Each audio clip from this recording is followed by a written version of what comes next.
Good evening, everybody. Right, my name is Daval, as Hope has kindly introduced me, and I have a rare condition called Epidermolysis Bullosa Simplex. So, my talk is on the misdiagnoses of rare disease and planetary science. So first of all, I'm going to talk about epidermolysis and the two charities that I represent, DEBRA and Medics for Rare Diseases, and then we'll talk about why does this link to planetary science and where does this link even come from?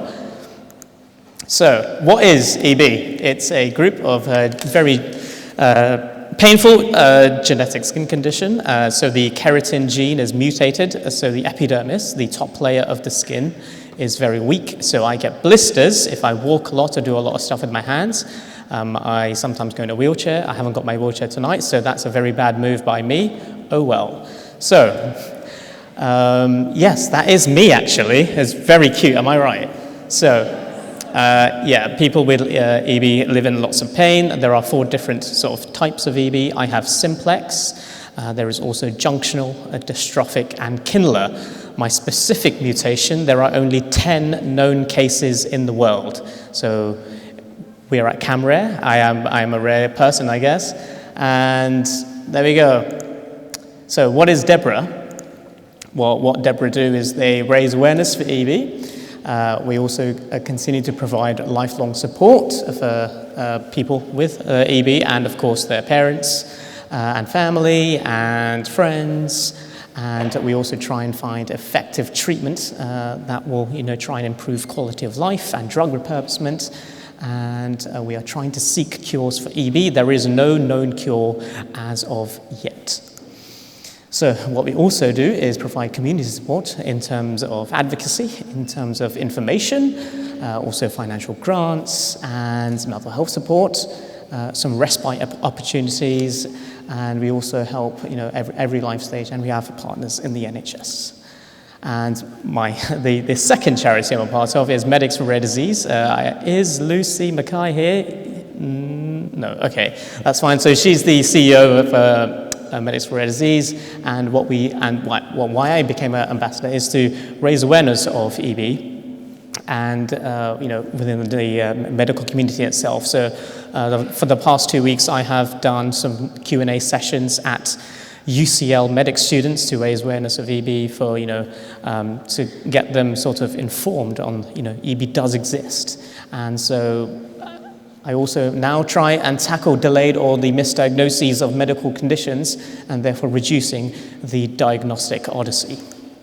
So what is our vision? Our vision is to create a world in which no one faces inequity in healthcare and based on the prevalence of their condition. And our mission is to build a healthcare workforce that is trained and supported to the needs of those impacted by rare conditions. So, yes, we are individually rare, but there are getting on for 8 billion of us, so we are collectively common.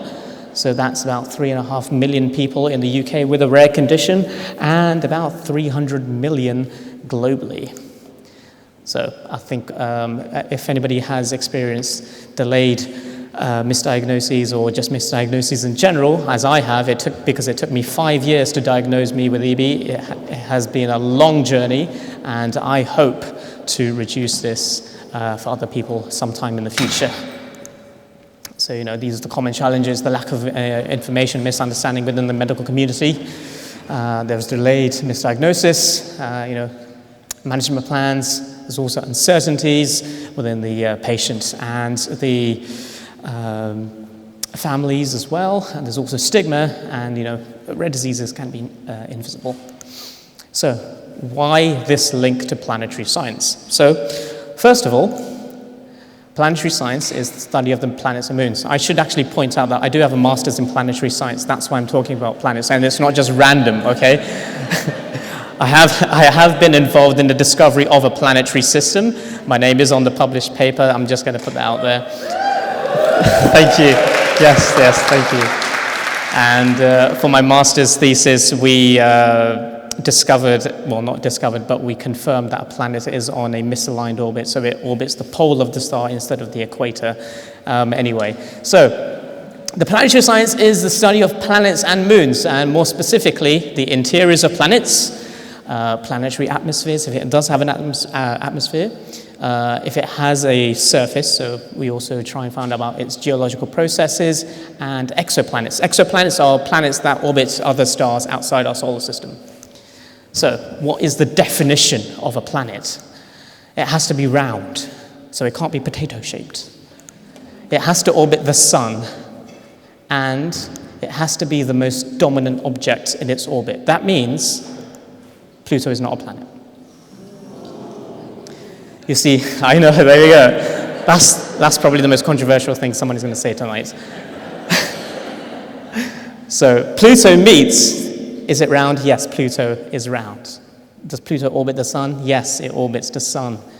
Is Pluto the most dominant object in its orbit? No, it is not, because there are other objects like Pluto in its orbit. So we either make them all planets, or we just put them all in a separate category. It's called dwarf planets. That's what this is.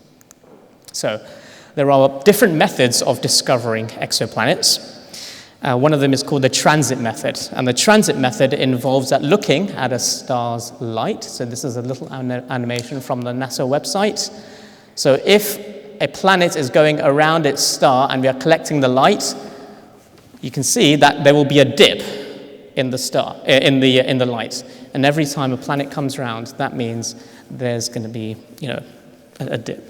Now, in the real world, we want at least 3 dips, and if they're periodic enough, then there may be a planet going around. So let's do a real-life example. This is a real signal of a real object around a star, and every time these dips appear, it is going round its star. It's going in front of the star from the point of view at our detectors. So from this, what we call a transit light curve, we can find out the period of the planet, which is about 3.67 days. So it's very close to its star, and therefore it's very, well, there you go, it's very close. It's only 8.5 million kilometers from its star. It has that orbital velocity, so it's going around very fast around its star. It has it's very hot. It's 2,000 degrees Kelvin hot, and it has a radius of just bigger than Jupiter. So we can find out all these things from just that curve. But you could, if you wanted to, assume the mass of the object.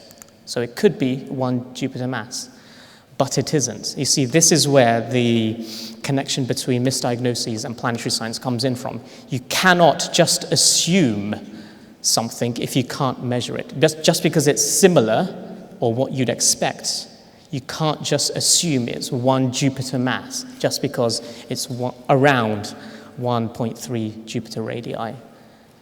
So you need another method of determining what the mass is, because transits can't actually give you a real mass. So what you need is another version of method called the radial velocity, where we measure the little wobbling of the star in the middle, and that actually gives you the planet's mass. And what is this object's mass? It's not 1 Jupiter mass. It's 53.7 Jupiter masses. That is not a planet. That is what we call a brown dwarf. This is an object that's in between a planet and a star, okay?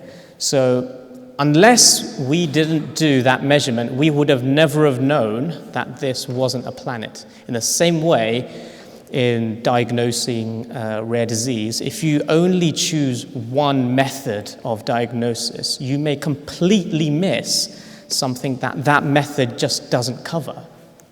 So you need multiple methods of diagnoses, because you have to identify where the weaknesses are. You have to play what the strengths are. Okay, and you have to know the existence of biases in those detection methods of exoplanets and rare disease, because transits are very good for catching planets that are very close to their star, but not the ones that are far away. You're not going to wait for 3 years to see a transit. It's very feasible to see a planet around 5 days a week, So 5 days a week. Yeah, so if it's very close, you're going to see it more often, and that means you're going to detect it easily. But does that actually mean it's the most common type of planet out there, or is it just because it's just easier to detect? In the same way, just because we detect most types of medical conditions, does that mean that they're the most common, or is it just because they're easiest to detect?